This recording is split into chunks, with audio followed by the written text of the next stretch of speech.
Mismatch in GSTR-1 versus E-Way Bill can cause compliance issues. KDK Software helps you reconcile and stay compliant easily. To begin, click on R1 versus EWB to open the dashboard.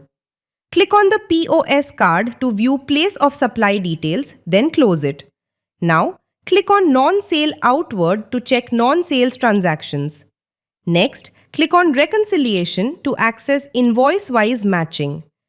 Click on matched to view reconciled invoices. Use partial matched to identify partial records. Click on missing in R1 to find unreported invoices. You can take actions using cancel, rejected, discarded. Switch to party-wise view for supplier-level analysis. Click on section-wise summary, review the data and close it. Use back to return to the summary dashboard. Click on the GSTR-1 versus EWB chart to view comparisons. Then, click on rate-wise analysis for tax rate insights. Use the filter drop-down to refine invoice views. Finally, click on close to exit. This helps you identify mismatches, take action, and gain complete visibility across transactions.